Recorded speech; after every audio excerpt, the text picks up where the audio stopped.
Hi, this is Chief Education Officer Bill Olsen, and I want to welcome you to another school district update. Filming this at about the middle of March, just before St. Patrick's Day, so first and foremost, I want to take this opportunity to wish our students, our staff, and all of you, all of our viewers, a very happy St. Patrick's Day. It's been a busy year. We've had a relatively mild January, somewhat tame weather-wise February, until about the middle of February, and now in March, I think we've lost more school days in the last month and a half than the entire winter. So if you just bear with us, we'll get through it. At an upcoming school committee meeting, I will be announcing when the last day of school will be as of right now. We still have to get through a little bit of the winter time yet to come to see if we have any more snow days. Hopefully not. And if we do, hoping that warm weather will immediately follow so that we have some significant melting and can move forward to springtime. I have a few announcements today, but I also have a very special guest with me. At our last session, I had Amy Doyle, our Assistant Superintendent for Curriculum and Instruction, with me. And today, I have our outstanding Director of Human Resources, Melissa Fazlic. I'll talk with Melissa in a minute, have her talk to us a little bit about her job function and what she finds most enjoyable and most challenging in her position, because she's a very, very important member of our central office staff. The personnel function in any organization, whether it's private sector or public sector, becomes increasingly important each and every year. First, I'd like to mention that on Wednesday evening, March 22nd, about a week from now, a week from our filming, from 6 to 7, we will have kindergarten registration at the Mastrocola Elementary School. And that registration will be for all three schools, all three elementary schools, the Mastrocola, Thornton's Ferry, and Reed's Ferry. So it's on March 22nd from 6 to 7 p.m. There's information on our website. You'll need to bring a new student entry form that you can download from the site, original birth certificate, a physical from within the last year from a physician, your child's immunization record, and proof of residency, which may include a rental or lease agreement or a utility bill, along with your license. So looking forward to our new students. We'll be entering the school district next year in kindergarten. And the principals hope to see you on the 22nd, once again, between 6 and 7 p.m. for kindergarten registration. I want to congratulate senior Emily Winefield. Emily has verbally committed to play Division II volleyball at St. Michael's College, and she will be signing a national letter of intent early next week, and that is always an important event for a high school student who plays sports, signing that letter of intent and committing to an excellent college or university. 4 students from our indoor track team, Tyler Safstrom, Kelly Dillon, Alexis Best, and Melanie Bedard, all qualified for the New England Division I Indoor Championships. And so we congratulate them on their outstanding accomplishments. And want to share with you that Jewel Sugianto, and I'm hoping, Jewel, that I pronounced your last name correctly. Jewel is a 6th grader at the upper elementary school, and Jewel has made it to the New Hampshire State Spelling Bee, and so we congratulate her. She will be one of 23 students to participate statewide on March 21st, and that's always, always an exciting event. And so my guest today is Melissa Fazlic, and Melissa is one of the busiest people in our school system and does lots to make sure that our employees are taken care of in terms of compensation, in terms of benefits, working conditions. So Melissa, welcome to the program. Thank you for having me. Can you tell us a little bit about what your background in HR has been before you came to Merrimack? Yeah, absolutely. So I have been working in human resources for about 10 years now, just over 10 years.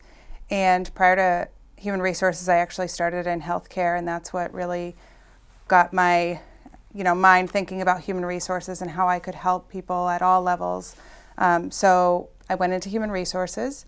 Prior to working for the district, I worked for the city of Nashua, helping employees with a lot of their benefit programs, leave of absences, and worked for the city and school district in that way. And prior to that, I was at a healthcare staffing firm doing HR generalist type work. So just about everything that was thrown my way. And I've been here now 3.5 years. October 2019 is when I started, and then March 2020, we all know what happened there, and it's been a whirlwind of a ride ever since.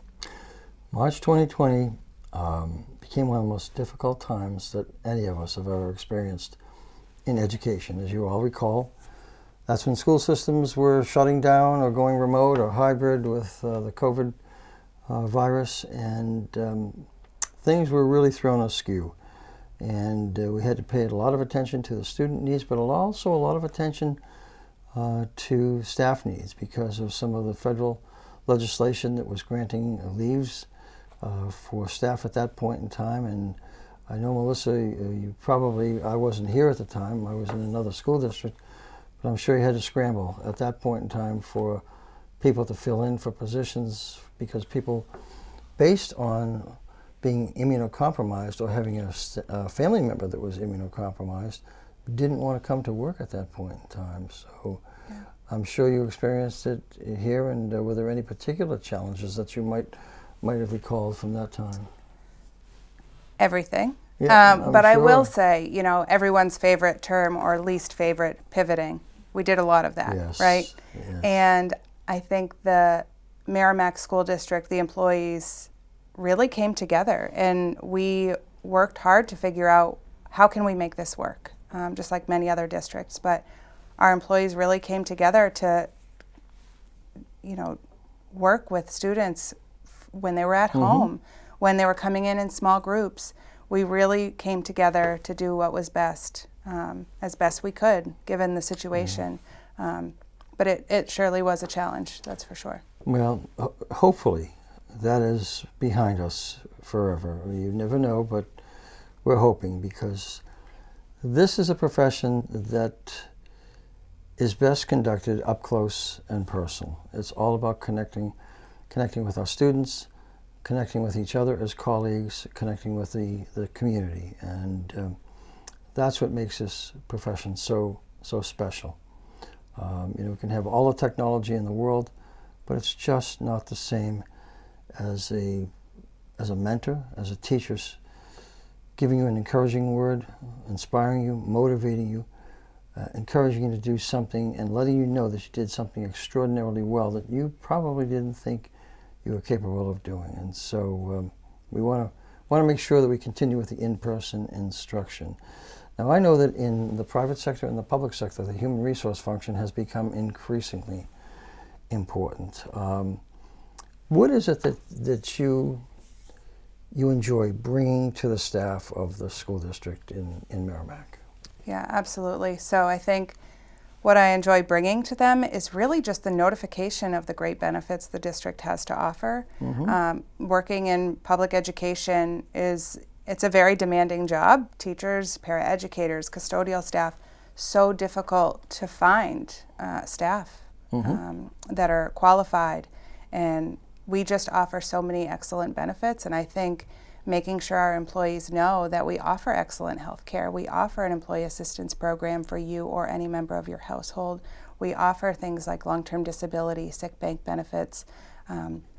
We've really just expanded our offerings. And just knowing that, I'm here if they just need someone to talk to and don't have someone at their building level that they feel that they could speak to, really just keeping that open and honest communication is really important to me. So, we think back to the height of the pandemic, a lot of communication was via email. So it's really nice now coming back and having those face-to-face conversations and really getting to know employees on, the first name basis rather than just an email. So it's been really important to me to have that connection with employees over these past few years. And you have a wonderful connection. I hear it from the staff Thank you. Repeatedly how much they appreciate and respect the job that you do. That's very important, because human resources is a very complex area. Sometimes, people don't necessarily understand what's in the collective bargaining agreements. We need to clarify a little bit, and you do a terrific job with that, and bring a little bit more peace of mind to the employees so that they can focus on students, which is where their focus has to be at all times. And what are some of the jobs and functions that are important in your role as our HR director? Yeah, I think sometimes with human resources, there's a negative connotation of hiring and firing, and it's much, much more than that. We do all the onboarding in human resources. We do all of the employee benefits, workers' compensation, unemployment, labor negotiations. There is a lot of compliance around human resources, laws, Fair Labor Standards Act, things that we have to follow that are sort of behind the scenes that is not really known on a day-to-day level. And really the exciting thing about working in human resources is sometimes, this could be my to-do list and everything else happens in a day. And that to-do list, just gets pushed off a little bit, and it's all about prioritizing and making sure you're present in the moment and really taking care of the employees in the district. It's a job like many others that's all about listening. Listening to employees, listening what their issues are, whether it is job-related or sometimes outside of the job. And Absolutely. sometimes people just need to talk. They need a listening ear, and that's where you come in, and that's what you excel at, is because you're very good at listening to people and understanding who they are, where they are, and what they might need for help. And talking about help, something that has become more and more prominent in the public sector over the last 10 to 15 years is the Employee Assistance Program. A school district is like any other organization, and we're a family, and sometimes tragedies strike involving either students or staff, which is very difficult for all of us to deal with. And so tell me a little bit about how the Employee Assistance Program helps with those types of crisis issues. Yeah, absolutely. So Merrimack, we've very unfortunately been hit with multiple tragedies this year alone. And, the community has come together to offer resources, and it really brought to light the Employee Assistance Program, or EAP as it's more commonly referred to as. And not to mention, they offer free confidential counseling to families, employees and their families. But when we have a tragedy, they're available to be on site as soon as the next day. And between the Employee Assistance Program, we've had counselors on site, we've had emailed resources, and I know, especially during a tragedy, it's a lot to read, a lot of materials. So we've made sure to offer that one-on-one, in-person counseling. And we happened to have a snow day after a recent tragedy, and the EAP was able to pivot and shift, and they were available on Zoom. And it may have even been nicer because people could Zoom from the comfort of their own home and truly feel that it was confidential, which it is. So that's just one piece of the Employee Assistance Program. But also with tragedy, we have a really great, and I know this is getting out of HR a little bit, but a really great memorandum of agreement with the police department. And they were able to offer on-site services and a service dog to be there for not only our staff, but our students as well. So it's really been about coming together, but that Employee Assistance Program has really been a great resource for us. You mentioned the service dogs from the police department. I observed firsthand sort of the therapeutic value of them. The service dogs, therapy dogs, was something that is relatively new over the last 5, 6, 7 years, and you don't appreciate how much a wonderful pet brings to the comfort of a child or a staff member when a tragedy happens. You don't appreciate it until you really see it in action, and where they can focus on that bonding with the pet, and just sort of the soothing part of just sitting there petting a pet, and a pet that pays attention to them and sort of snuggles up against them. And I know I'm getting a little bit, maybe dramatic here, melodramatic, but I've seen it happen when we had a couple of tragedies this year in our school district. And the therapy dogs are extraordinarily important and pay great dividends in terms of a child's ability to express their grief, their feelings, and that includes the staff members. So something that, like many other things, has evolved over time into a very important part of who we are and what we do. And we want to thank the police department for, they've done an outstanding job working with us this year in terms of getting us through crises and helping us in various capacities. And I can't tell you how much we appreciate that help from public safety, both police, fire, our health department, and other town departments. They've been wonderful in allowing us to do what we need to do throughout the entire school year.